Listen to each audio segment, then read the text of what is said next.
I don't know whether to call this necessarily like good news or bad news in terms of the culture war, but Kevin Hart has spoken up on the Joe Rogan podcast about the outrage mob and what happened with him at the Oscars. And the reason I say I don't know if it's good or bad, because I want to make one point. Kevin Hart is effectively removed from the equation. He's someone who I think he's really funny. I think he does excellent work. Fan of a decent amount of his movies. I'm not like a huge fan of his or anything. I just think he's a funny guy. And when I watch him, I think he does a good job. I thought the outrage culture stuff, targeting him over these old jokes, was psychotic and insane. And what did they do? They effectively took an opportunity to have an ally speak about ending bigotry and turned him into someone who says, leave me out of it. Because they harassed him. And even when he tries to apologize, they say, not enough, not enough. It is never enough. Apologizing will get you nothing. And now Kevin Hart, he's gone on the Joe Rogan Experience. He's spoken up about the issue, and it's absolutely fascinating, in my opinion, where you can see how the strategy of the left to get him to speak for them backfires, and he says, I'm out, right? So let's take a look at this. Kevin Hart on Outrage Mob, Oscars controversy, and why he won't be an ally. That's the big issue. They are destroying themselves, okay? It's the most annoying thing in the world to me, because I like the idea of social justice. I like the idea of center-left, moderate Democrat policies. And I'm sitting here rather frustrated watching this just all collapse. There's nothing I can do about it. I can speak up. And what's funny is the former liberals who are now Trump supporters are sitting there with their feet up, drinking a beer and a MAGA hat and going like, nah, we're done. We're out. And there's, that's it. There's no really convincing them. People are saying straight up the left left them. They didn't leave. They're done. And now here I am desperately being like, nah, man, we can't have this world. We can't have a fringe far left. And one of the reasons I think is that the center needs to hold. If people like me stop speaking up and speaking on behalf of just like moderate policies, there will never be a moderate. And then that's just insane. No more compromise, can't have it. But let's read on. Comedian and movie star Kevin Hart made the decision to remove himself as a distraction and step down from his invitation to host the Oscars in December amid heightened controversy pertaining to the stand-up's past comments about homosexuality. Appearing on the Joe Rogan Experience podcast over the weekend, Hart opened up about the firestorm, the insincere persistence of the so-called outrage mob, and why he refuses to become an ally of the LGBT community. Hart explained to Rogan that the controversy last year stunned him as he worked his whole career to stay away from anything divisive. This is a really good point. Something you say today, I guarantee you, out of the 2,000 videos I've made so far, yes, I have 2,000 plus videos. I think at this point around 2,200 videos I have made. Mostly on my main two channels, on other networks, on other channels as well. Over 2,200 most likely. And I guarantee you something I said in one of these videos will be considered wrong or offensive in 5 to 10 years. Nothing I can do about it. What happens? They dig it up to destroy you. He said, I don't joke in the politics. I don't joke in anything that has to do with the slander of others or other communities. I don't do anything divisive. That's my biggest thing. This past year was one that got a little weird. I was like, I really dedicated myself to bringing people together. I thought that was my goal. That's my priority. I damn sure thought that was what I was doing on a global scale. Everybody, all races, shapes, sizes, whoever you are, whatever you are, you can come to a Kevin Hart show and have a good time. So when it came out that I was a person that was divisive, that was tough. Rogan says, you're talking about the Oscars. Well, this is a time that people are just looking to be upset about stuff. They're not looking at you as a human being.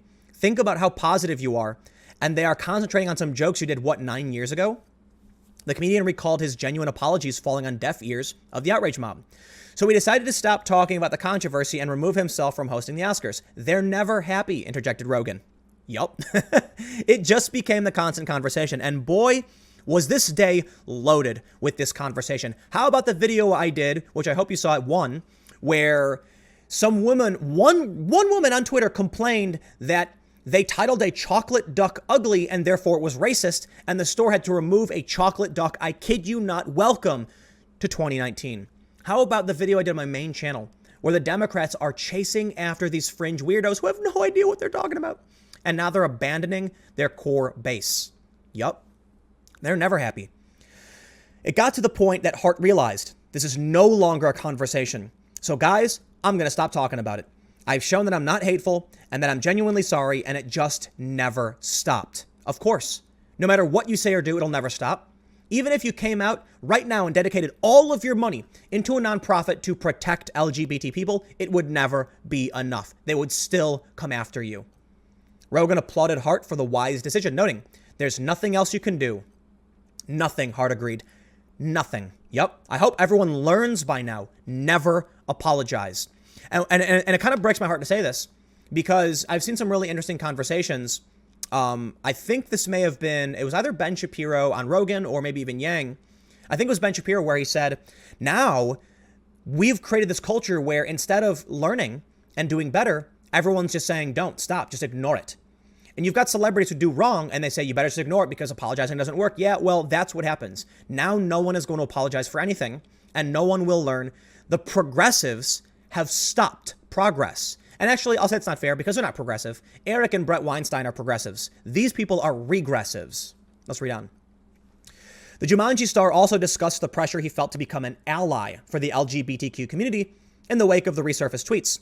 Hart essentially said such action would be insincere, that it was not his place to do such a thing because their plight was foreign to him. Instead, he said that becoming informed was far more powerful. He recalled Empire creator Lee Daniels telling him to step up and be a voice for the gay community. And I said, Lee, I understand what you're saying, but why did you expect me to know what's been happening within this community in regard to hate and crimes? I'm just not aware. Some people can just not be aware. Yep, that's true. Unfortunately, they think you should know everything. Think about, the average person who would go to like a Joe Rogan show. I went to a Joe Rogan comedy show in Philadelphia. For those that aren't familiar, Joe booked me twice, canceled on me twice. It wasn't really any kind of like beef or anything, just canceled on me. And I was like, oh man, that kind of sucks, but whatever. So Joe hit me up several months ago, maybe 6 or 7 months ago, and was like, hey man, I'm really sorry about that. Why don't you come to my show sometime? And I was like, how about in Philly? And he was like, oh dude, I'm in Philly soon. We went to his show. We had a blast. Joe's a cool dude. As you know, I've been on his show twice now. But in Philly, at his comedy show, he ragged on everybody. And ragged is a strong word. He was basically critical of Trump and Hillary, and he talked about how silly everything was. Everybody loved it. I was laughing so hard, it was hilarious. And the audience was generally like, yeah, man, it's good to poke everybody a little bit. Joe's audience are regular people. They don't know what these woke leftists know. They're just here to have a good time. But then people in media call Joe Rogan alt-right. They call him a far-right influencer. Complete nonsense. Joe, fortunately, has a big mainstream audience who they know he's like borderline socialist. But they assume everybody should know what they know. So what do you think happens when these people claim to know all of these things that they think they're in the mainstream? Yeah, Kevin Hart comes out and they're like, why aren't you an ally? And Kevin Hart's like, dude, I have no idea what you're talking about. Right? And that's exactly what he was saying. Like, why should he know any of this? Some people can just not be aware. When you tell me this information, I'm now educated and I understand. So it's easy to simply inform. Information is key, Hart continued. The comedian added, when this happened, it was become an ally, become a voice. And that's where there was just a miscommunication. It was becoming tabloid BS as opposed to a real discussion, Rogan said. Yup, clickbait.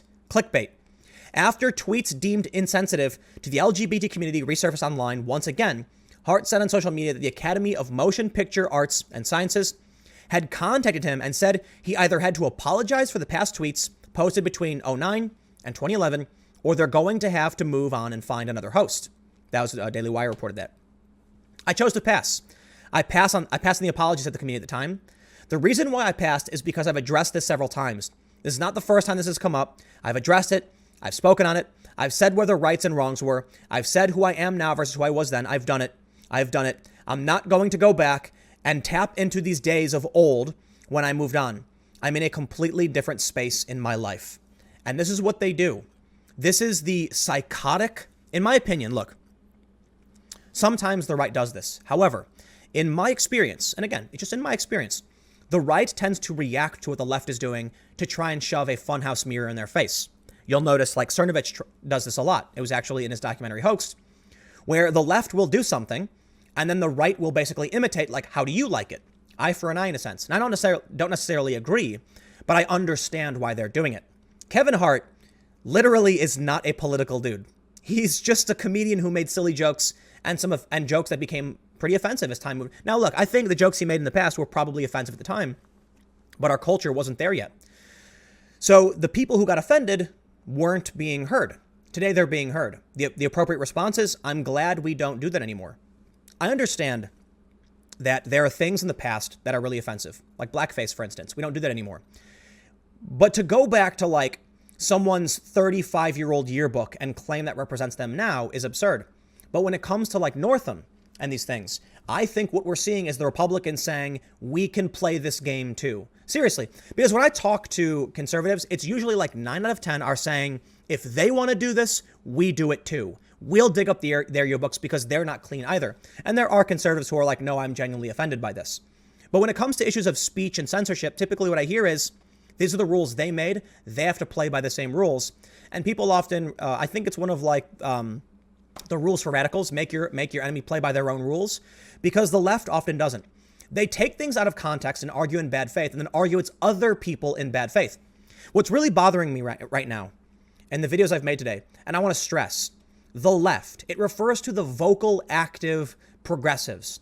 The majority of moderate, regular Democrats are not involved in this fight. And so that's why I think it's important to show that the politicians, they're chasing after the squeaky wheel on Twitter. The media is doing the same, and they're losing their goddamn minds. And Notch, game developer, said the left is becoming evil. It's not the left. There is evil in the left is a better way to put it. And they harass people. They don't understand that times change. And I think they're genuinely just, I think there are evil people. Absolutely. They don't want to have an honest conversation. They want to lie, cheat, and steal. Anyway, I'll leave it there. Stick around. I got one more video coming up for you in just a few minutes.